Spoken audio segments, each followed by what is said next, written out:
بسم اللہ الرحمن الرحیم۔ السلام علیکم ناظرین، سب تعریفیں اللہ تعالیٰ کی پاک ذات کے لیے جو اس جہان کی خالق، مالک اور پروردگار ہے، اور اس کے آخری نبی حضرت محمد مصطفیٰ صلی اللہ تعالیٰ علیہ وآلہ وسلم پر لاکھوں کروڑوں اربوں خربوں درود اور سلام۔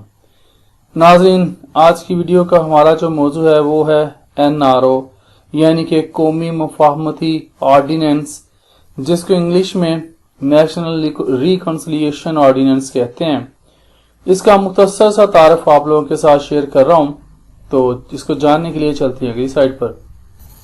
ناظرین، آج وزیر اعظم پاکستانی عمران خان کی امریکہ میں کی گئی تقریر سنی۔ اس میں انہوں نے کہا کہ یہ 3 لفظ مانگتے ہیں، یعنی NRO۔ تو میں نے سوچا کہ کیوں نہ میں آج اپنے ناظرین کو NRO سے متعلق بتاؤں، تاکہ میرے ناظرین جن کو اس آرڈیننس کے بارے میں انفارمیشن نہیں ہے ان کو میں اس بارے میں کوئی انفارمیشن دے دوں۔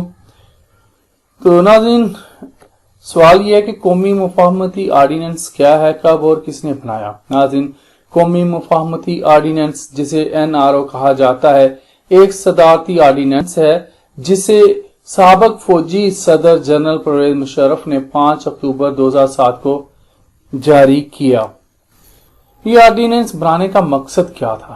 ناظرین، اس صدارتی آرڈیننس کے ذریعے صدر مملکت نے قانون میں ترمیم کرتے ہوئے ان تمام مقدمات کو ختم کرنے کا اعلان کیا جو 1 جنوری 1986 سے لے کر 12 اکتوبر 1999 کے درمیان سیاسی بنیادوں پر درج کیے گئے تھے۔ اس آرڈیننس سے کس کو کیا فائدہ ہوا؟ ناظرین، اس آرڈیننس کے نتیجے میں 8000 سے زائد افراد کے خلاف بدعنوانی اور دیگر سنگین جرائم، جن میں قتل، اقدام قتل اور بلوے کے ملزم بھی شامل تھے، بیک جنبش قلم ختم کر دیے گئے۔ اس آرڈیننس کے ساتھ کیا ہوا؟ ناظرین، یہاں پر میں آپ کو یہ بتاتا چلوں کہ 2001 میں یعنی 2 سال بعد سپریم کورٹ کے چیف جسٹس افتخار محمد چودھری نے اس آرڈیننس کو مفاد عامہ اور آئین کے خلاف قرار دیتے ہوئے کالعدم قرار دے دیا۔